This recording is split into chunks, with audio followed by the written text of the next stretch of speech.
Alf, there is clearly a distinct fork in the road for the sports card trading card hobby. Which direction are we going to go? Let's talk through all the crazy stupidness and where there might be a light at the end of the tunnel.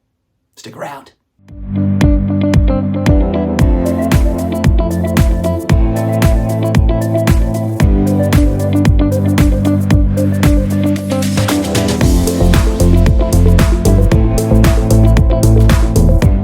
What's going on, sports card hobby family? It's another day, it's another sports card video. Before I dive into today's subject, we have got to thank today's video sponsor, COMC.com.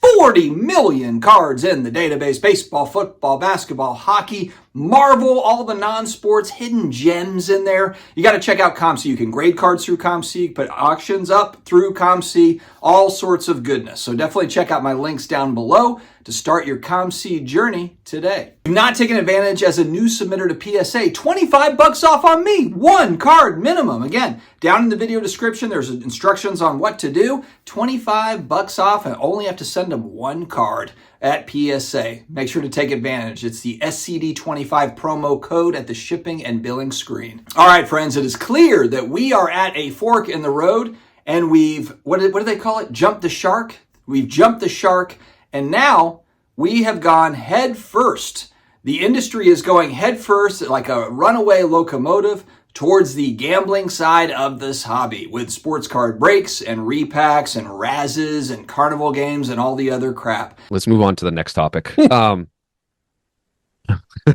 We have a good friend who was very, very into cards. Very into cards a year ago. Big into breaks, doing breaks every single night. Almost overwhelmed with the amount of cards that they were buying on eBay, that they were buying at shows. He doesn't even know how much he spent. Yeah. He doesn't even know how much he spent.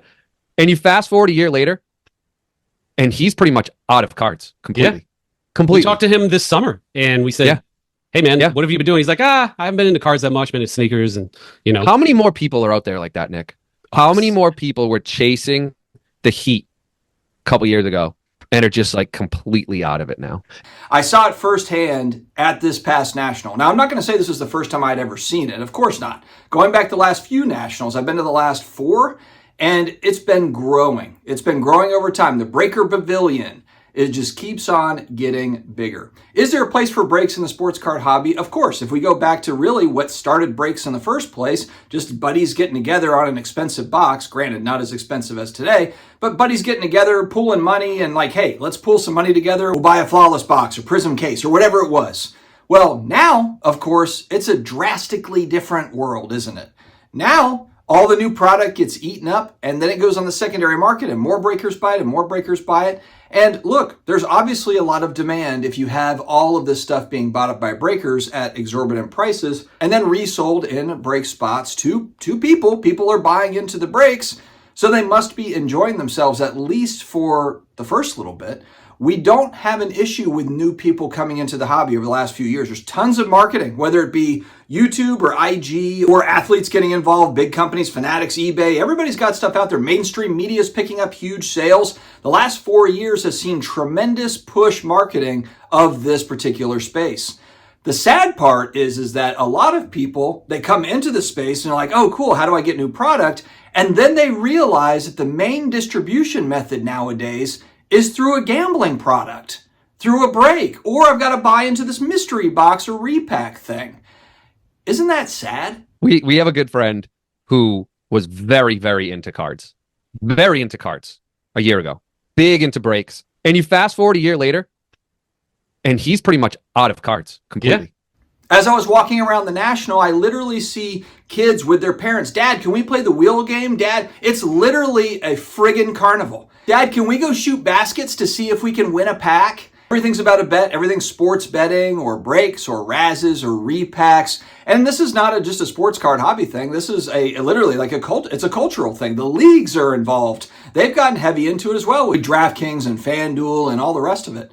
And so, look, it's a cultural shift. But we're also in a place where credit card debt has never been higher in the United States. I can't speak for globally, but in the United States, there's never been more credit card debt than there is now. So everybody is leaning into this. And that's what I guess is really disappointing for me is there's long-time hobby companies, hobby people that have been in this for decades, and they really don't speak up that much about this that I hear anyway. Now, granted, I'm not listening to all the hobby content. Frankly, lately, I'm certainly not listening to very much of at all of it.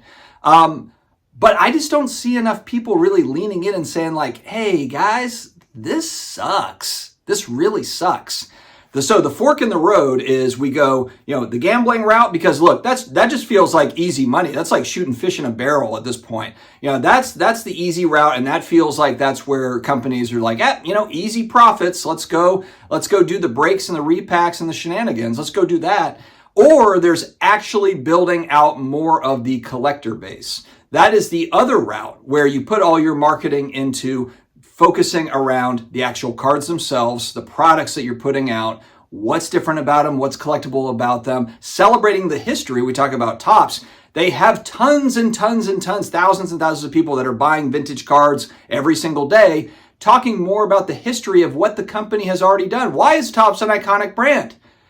Does half the people in this hobby know that? Or are they just doing the slot machine thing? I honestly don't even think half the hobby even knows what the hell Topps is or how long it's been around or any of that stuff. Let alone Bowman or Score or Upper Deck or any of the other companies that have been making cards for a long time, iconic cards as well. It just feels like a giant waste. It really does. And then the other part that bothers me is all you ever hear is the word collectors. Oh, we want collectors to get involved. Collectors this and collectors that. Half of this thing is a stupid gambling machine, guys. It's not collectors, it's gamblers. It's gamblers. I see a lot of these folks, they don't have any sort of a collection. It's just another widget. It's just another way to make money. They were doing some job and they figured out, oh my God, like we can do breaks. And that's where they're at. I literally never hear about any of these people collecting anything. Nothing. They chime in on the hobby and their take on the hobby or whatever on different topics, but they don't have shit. They don't have anything.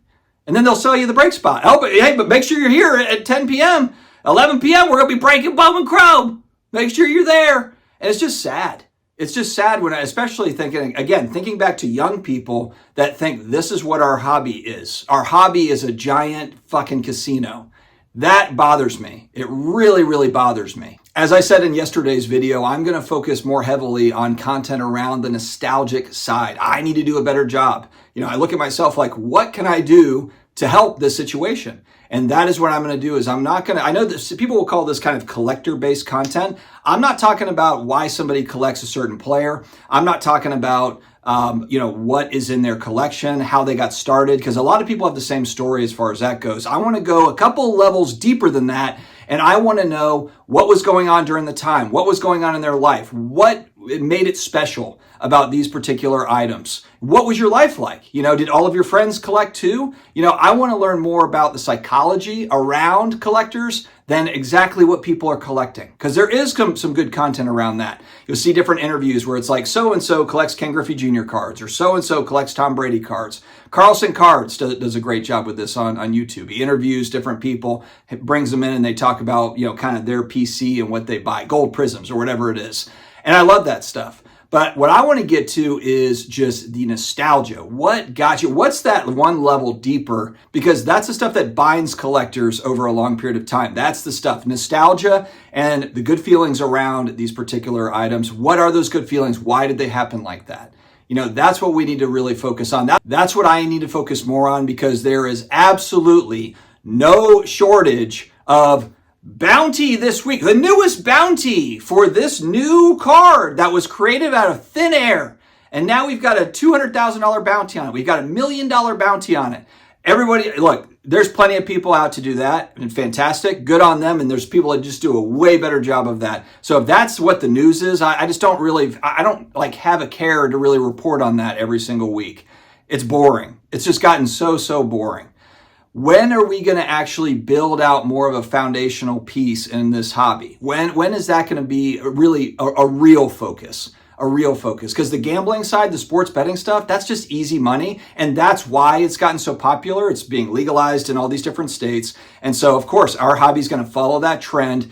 But man, if 10xing the hobby is leaning hard into the gambling side, then I hope we don't 10x the hobby. I hope we double the hobby over the next 20 years, doing it in a slow and steady manner. I'd rather do the marathon than do the sprint, and then everybody burns out and everyone's broke as hell and they've got nothing to show for it because they just blew all their money on a stupid break or a Raz. But hey, I'm just some idiot on YouTube. What the hell do I know? Friends, let me know your thoughts in the comments. Which way are we going to go and which way do you want to go? Because again, maybe I'm just an old man screaming into the clouds. I don't know what the hell I'm talking about. Stay healthy, stay awesome, and I will talk to you again later.